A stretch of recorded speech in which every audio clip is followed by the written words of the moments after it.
Hello മക്കളെ, അപ്പോൾ എൻ്റെ കുട്ടികളെല്ലാവരും +2 എത്തി വലിയ ആൾക്കാരൊക്കെ ആയില്ലേ. അപ്പോൾ നിങ്ങളുടെ +2 ലൈഫ്, നിങ്ങളുടെ സ്കൂൾ ലൈഫിലെ ലാസ്റ്റ് എന്താ പറയുക സംഭവമാണ് +2. അപ്പോൾ +2ലെ ഫസ്റ്റ് ചാപ്റ്റർ, നമ്മുടെ ബയോളജിയിലെ ഫസ്റ്റ് ചാപ്റ്റർ എന്ന് പറയുന്നത് sexual reproduction in flowering plants ആണ്. അപ്പോൾ ഫസ്റ്റ് ചാപ്റ്ററിൽ, ഈ ഒരു ഫസ്റ്റ് യൂണിറ്റിൽ നിങ്ങൾക്ക് റീപ്രൊഡക്ഷനെ കുറിച്ചാണ് പഠിക്കാനുള്ളത്. അപ്പോൾ ആദ്യം നമ്മൾ നോക്കുന്നത് ഫ്ലവേഴ്സിനെ കുറിച്ചാണ്.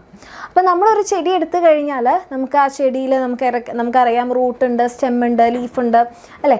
അപ്പോൾ അതിൽ തന്നെ നമ്മുടെ ഫ്ലവർ എന്ന് പറയുന്നത് is A reproductive organ. Okay, flower ആണ് നമ്മളുടെ പ്ലാന്റിൻ്റെ റീപ്രൊഡക്റ്റീവ് പാർട്ട് എന്ന് പറയുന്നത്. ഓക്കെ, അപ്പോൾ അതിൽ തന്നെ നമ്മൾ എന്ത് പറഞ്ഞു, ഫ്ലവർ എടുത്തു. Okay, flower. അപ്പോൾ ഈ ഫ്ലവറിൽ തന്നെ നമുക്ക് പലതരത്തിലുള്ള പാർട്സ് ഉണ്ട്. പലതരത്തിലുള്ള പാർട്സ് എന്ന് പറഞ്ഞാൽ നമുക്കിവിടെ ഇപ്പം ഒരു ലോങ് പെഡിസൽ കാണാം. ഈ സ്റ്റോക്കിൻ്റെ മുകളിലാണ് നമ്മൾ എന്ത് കാണുന്നത്, നമ്മുടെ ചെടീനെ കാണുന്നത് അല്ലേ. അപ്പോൾ ഇവിടെ കുഞ്ഞു കുഞ്ഞു എപ്പി കാലിക്സ് ഉണ്ട്. പിന്നെ ഇതിൻ്റെ മുകളിലായിട്ട് നമുക്ക് കാലിക്സ് കാണാം. ഇങ്ങനെ നല്ല ഗ്രീൻ കളറിൽ കുഞ്ഞു കുഞ്ഞ് കാലിക്സുകൾ കാണാം അല്ലേ. ആൻഡ് ഇതിൻ്റെ മുകളിലാണ് നമ്മളുടെ എന്ത് വരുന്നത്, നമ്മുടെ പെറ്റൽസ് വരുന്നത്. നല്ല കളർഫുൾ ആയിട്ടുള്ള നമ്മുടെ പെറ്റൽസ് ഉണ്ട് അല്ലേ. സോ ഇവിടെ നമുക്കൊരു ലോങ് ആയിട്ടുള്ള പെഡിസിൽ, ഇവിടെ നമുക്ക് നമ്മുടെ സെപ്പൽസ് എന്ന് പറയാം അല്ലേ. ഞങ്ങൾ മോർഫോളജിയിലൊക്കെ ഇത് ഡീറ്റെയിൽ ആയിട്ട് പഠിച്ചിട്ടുണ്ടാവും. സെപ്പൽസ് എന്ന് പറയുന്നത് അതിൻ്റെ ആക്സസറി പാർട്സ് ആണ്, സെപ്പൽസും പെറ്റൽസും ഒക്കെ. അപ്പോൾ ഈ സെപ്പൽസ് ഇങ്ങനെ ഒരു 5 or 6 എണ്ണമൊക്കെ ഇങ്ങനെ കൂടിച്ചേർന്ന് നിൽക്കുന്ന ആ ഒരു സെപ്പൽസിൻ്റെ ആ ഒരു വേൾഡിനെയാണ് നമ്മൾ കാലിക്സ് എന്ന് പറയും. ഇനി ഇവിടെയാണെങ്കിലോ നമുക്ക് പെറ്റൽസ് ഉണ്ട്. പെറ്റൽസിൻ്റെ വേൾ, ആ ഒരു കൂട്ടത്തിനെയാണ് നമ്മൾ എന്ത് പറയുന്നത്, കൊറോള എന്ന് പറയുന്നത്. അപ്പം ഒരു 5 or 6 എത്ര ഉണ്ടായിക്കോട്ടെ, എണ്ണം വേരി ചെയ്യും. അപ്പോൾ സെപ്പൽസിൻ്റെ ഒരു വേളിനെ നമ്മൾ എന്ത് പറയും, കാലിക്സ്. ആൻഡ് പെറ്റൽസിൻ്റെ ഒരു വേളിനെ നമ്മൾ പറയും കൊറോള.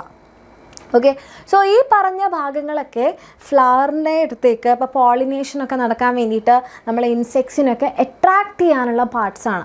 അപ്പം നമുക്ക് റീപ്രൊഡക്ഷൻ നടക്കാൻ വേണ്ടിയിട്ട്, റീപ്രൊഡക്ഷൻ നടക്കണമെങ്കിൽ എന്ത് വേണം, വേറൊരു ഫ്ലവറിൽ നിന്ന് പോളൻ ഗ്രെയിൻസ് വന്ന് ഇവിടെ വീഴണം അല്ലേ.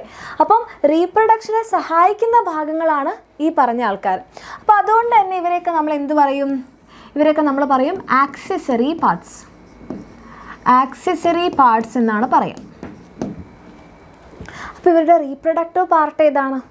റീപ്രൊഡക്റ്റീവ് പാർട്ട് എന്ന് പറയുമ്പോൾ, ഇപ്പോൾ ഇത് മിസ്സ് വരച്ചത് ചെമ്പരത്തിയാണെന്ന് തോന്നുന്നില്ലെങ്കിലും ചെമ്പരത്തിനെയാണ് മിസ്സ് വരച്ചത്. ഓക്കെ, അപ്പോൾ റീപ്രൊഡക്റ്റീവ് പാർട്സ് എന്ന് പറയുമ്പോൾ ഇവിടെ നമുക്കൊരു ഓവറി ഉണ്ട്. ഇവിടെ നിന്ന് നമുക്കിങ്ങനെ ഒരു സ്റ്റൈല് പോകുന്നുണ്ട്. ഓക്കെ, ആൻഡ് ഇവിടെ നമുക്കൊരു സ്റ്റിഗ്മയുണ്ട്.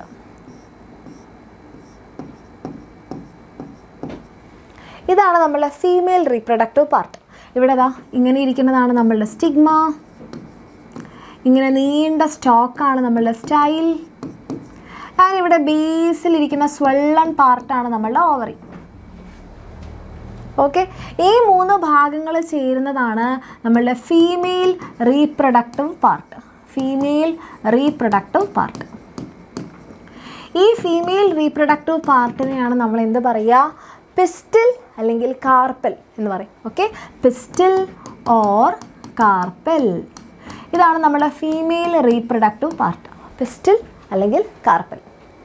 ഓക്കെ, ഇനി ഇതിൻ്റെ മുകളിലായിട്ടാണ് നമുക്ക് ആരെ കാണാൻ പറ്റുന്നത്, നമ്മളുടെ ഇങ്ങനെ സ്റ്റേമെൻസ് കാണാൻ പറ്റുന്നത്. സ്റ്റേമെൻസ് നമ്മുടെ മെയിൽ റീപ്രൊഡക്റ്റീവ് ഓർഗൻ അല്ലെങ്കിൽ മെയിൽ റീപ്രൊഡക്റ്റീവ് പാർട്ടായിട്ടുള്ള സ്റ്റേമെൻ നമുക്കിവിടെ കാണാം. സ്റ്റേമെൻ റെഡി. അപ്പോൾ ഇതാണ് നമ്മളുടെ മെയിൽ റീപ്രൊഡക്റ്റീവ് പാർട്ട്.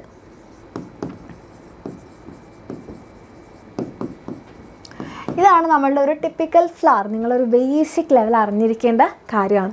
അപ്പോൾ മിസ് ജസ്റ്റ് ഒന്ന് ഇൻട്രൊഡ്യൂസ് ചെയ്യുന്നേ ഉള്ളൂ. ഈ ചാപ്റ്ററിലെ ഫസ്റ്റ് ടോപ്പിക്, നിങ്ങൾ അറിഞ്ഞിരിക്കേണ്ട ടോപ്പിക് ഏറ്റവും ബേസിക് ലെവലിൽ. ഓക്കെ, അപ്പോൾ നമ്മൾക്ക് ആക്സസറി പാർട്ടും ഉണ്ട്. നമ്മളൊരു ഫ്ലവറിനെ എടുത്തു കഴിഞ്ഞാൽ നമുക്ക് ആ പാർട്സിനെ, ഫ്ലവറിലുള്ള പാർട്സിനെ നമുക്ക് എന്ത് ചെയ്യാം, ആക്സസറി പാർട്സ് എന്നും റീപ്രൊഡക്റ്റീവ് പാർട്സ് എന്നും ഡിവൈഡ് ചെയ്യാം. റീപ്രൊഡക്റ്റീവ് പാർട്ട്, ആക്സസറി പാർട്സും ഉണ്ട്, അതുപോലെ തന്നെ റീപ്രൊഡക്റ്റീവ് പാർട്ടും ഉണ്ട്. അപ്പോൾ ആക്സസറി പാർട്സ് ഫോർ അട്രാക്ഷൻ ആണ്. അട്രാക്ഷൻ അതേപോലെ തന്നെ പ്രൊട്ടക്ഷൻ ഒക്കെയാണ് നമ്മളുടെ ആക്സസറി പാർട്സിൻ്റെ ഫങ്ഷൻ.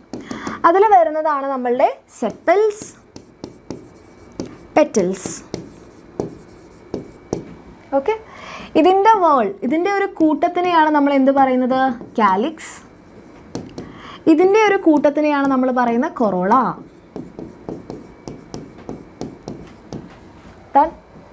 ഇനി റീപ്രൊഡക്റ്റീവ് പാർട്ടിലേക്ക് വരുമ്പം നമുക്ക് മെയിൽ റീപ്രൊഡക്റ്റീവ് പാർട്ട് ഉണ്ട്, അതേപോലെ ഫീമെയിൽ റീപ്രൊഡക്റ്റീവ് പാർട്ട് ഉണ്ട്. മെയിലും ഉണ്ട്, ഫീമെയിലും ഉണ്ട്. ആൻഡ് മെയിൽ റീപ്രൊഡക്റ്റീവ് പാർട്ടിനെ നമ്മൾ ജനറൽ ആയിട്ട് പറയും ആൻഡ്രീഷ്യം. ഫീമെയിൽ റീപ്രൊഡക്റ്റീവ് പാർട്ടിനെ നമ്മൾ ജനറൽ ആയിട്ട് പറയും ഗൈനീഷ്യം. ഓക്കെ, ഞാനിതിന് മിസ് ഇപ്പോൾ ഒരു പേര് കൂടെ പറഞ്ഞിട്ടുണ്ടായിരുന്നു അല്ലേ? എന്താണ്? നമ്മൾ കാർപ്പൽ, പിസ്റ്റൽ എന്നൊക്കെ പറഞ്ഞിട്ട് മിസ് ഒരു പേര് പറഞ്ഞില്ലേ? ഓർമ്മിക്കുന്നുണ്ടോ? അതായത് മെയിൽ റീപ്രൊഡക്റ്റീവ് പാർട്ട് എന്ന് പറഞ്ഞാൽ നമ്മൾ പറയും സ്റ്റെയ്മൻ എന്നാണ് പറയുക. സ്റ്റെയ്മൻ. അപ്പോൾ ഒരു സ്റ്റെയ്മൻ എന്ന് പറഞ്ഞാൽ അതിൽ ജനറൽ ആയിട്ടുണ്ടാവുക ഒരു സ്റ്റോക്ക് ഉണ്ടാകും, ഒരു നീണ്ട സ്റ്റോക്ക്. അതിൻ്റെ മുകളിൽ ഇങ്ങനെ ഒരു ആന്തർ ഉണ്ടാകും. ആന്തർ. ഓക്കെ, സോ ഇവിടെ നമുക്കൊരു ആന്തർ, ദെൻ നമുക്കിവിടെ ഒരു സ്റ്റോക്ക്, അതാണ് ഫിലമെൻറ്റ്. ഈ രണ്ട് ഭാഗങ്ങൾ ചേരുന്നതാണ് മെയിൽ റീപ്രൊഡക്റ്റീവ് പാർട്ടായിട്ടുള്ള നമ്മളുടെ സ്റ്റെയ്മൻ. ഇനി ഫീമെയിൽ റീപ്രൊഡക്റ്റീവ് പാർട്ടിലേക്ക് വരുമ്പം അതിനെയാണ് നമ്മൾ പറയുക pistil or carpal. Pistil or carpal. അപ്പോൾ അതിന് ഇവിടെ പോളൻ ഗ്രെയിൻസ് വന്ന് വീഴാൻ വേണ്ടിയിട്ടൊരു ലാൻഡിങ് പ്ലാറ്റ്ഫോം ഉണ്ട്, അതിനെയാണ് നമ്മൾ പറയുക സ്റ്റിഗ്മ. അത് കഴിഞ്ഞ് നമ്മുടെ പോളൻ ഗ്രെയിൻസ് ഇങ്ങനെ താഴേക്ക് ഇറങ്ങാൻ വേണ്ടിയിട്ട് ഒരു നീളത്തിലുള്ള ഒരു സ്റ്റോക്ക് ഉണ്ട്, അതിനെയാണ് നമ്മൾ പറയുക സ്റ്റൈൽ. ദെൻ ഇവിടെ ഇങ്ങനെ ബേസിലായിട്ട് ഇങ്ങനെ വീർത്തിരിക്കുന്നൊരു ഭാഗമുണ്ട്, അതിനെയാണ് നമ്മൾ പറയുക ഓവറി. സോ ഇത്രയും ഭാഗങ്ങൾ ചേരുന്നതാണ് നമ്മളുടെ മെയിൽ റീപ്രൊഡക്റ്റീവ് പാർട്ട്. അപ്പം ഈ മെയിൽ റീപ്രൊഡക്റ്റീവ് പാർട്ടായിട്ടുള്ള ഇതിനകത്താണ് നമ്മളുടെ പോളൻ ഗ്രെയിൻസ് ഉണ്ടാവുക. പോളൻ ഗ്രെയിൻസിൻ്റെ ഉള്ളിലാണ് നമ്മളുടെ മെയിൽ ഗാമേറ്റ് ഉണ്ടാവുക. ഇവിടെ ഒവ്യൂൾ ഉണ്ട്, ഒവ്യൂളിൻ്റെ ഉള്ളിലാണ് നമ്മളുടെ ആരുണ്ടാവുക? നമ്മുടെ ഫീമെയിൽ ഗാമേറ്റ് ആയിട്ടുള്ള എഗ് ഉണ്ടാവുക. റെഡി? ഓക്കെ, അപ്പോൾ ഇതൊരു ബേസിക് ജസ്റ്റ് ഒരു ഇൻട്രൊഡക്ഷനാണ്. നമ്മൾ mail reproductive part, female reproductive part നിങ്ങൾ ബേസിക് ലെവലിൽ അറിഞ്ഞിരിക്കേണ്ട കാര്യമാണ്. ഓക്കെ, അപ്പോൾ ഈ ചാപ്റ്ററൊക്കെ നല്ല വെയിറ്റേജ് ഉള്ള ചാപ്റ്ററാണ്, ഒരു ഇമ്പോർട്ടൻ്റ് ആയിട്ടുള്ള ചാപ്റ്ററാണ്. എൻ്റെ മക്കൾ പഠിച്ചു തുടങ്ങിയിട്ടില്ലെങ്കിൽ നേരത്തെ തന്നെ പഠിച്ചു തുടങ്ങാം. നമ്മുടെ എക്സാമിനറിൻ്റെ ബാച്ചിൽ നിങ്ങൾക്ക് ജോയിൻ ചെയ്ത് പഠിക്കാൻ താല്പര്യമുണ്ടെങ്കിൽ ഓൾറെഡി നമ്മൾ ഒരേ ബാച്ച് സ്റ്റാർട്ട് ചെയ്തിട്ടുണ്ട്. താല്പര്യമുള്ള മക്കളാണെങ്കിൽ പെട്ടെന്ന് ജോയിൻ ചെയ്താൽ നിങ്ങൾക്ക് അത്ര ബുദ്ധിമുട്ടില്ലാതെ കവർ ചെയ്യാം. കാരണം നമ്മൾ വളരെ കുറച്ചായിട്ടുള്ളൂ നമ്മളുടെ ബാച്ച് സ്റ്റാർട്ട് ചെയ്തിട്ട്. അപ്പോൾ നിങ്ങൾക്ക് ജോയിൻ ചെയ്യാൻ താല്പര്യമുണ്ടെങ്കിൽ താഴെ കാണുന്ന നമ്പറിൽ മെസ്സേജ് ചെയ്യാം. ഓക്കെ, അപ്പോൾ അടിപൊളിയായിട്ട് തന്നെ എൻ്റെ കുട്ടികൾ പഠിക്കുക. നിങ്ങൾ എവിടുന്ന് പഠിച്ചാലും കുഴപ്പമില്ല, പക്ഷേ നന്നായിട്ട് പഠിക്കാം. ഓക്കെ.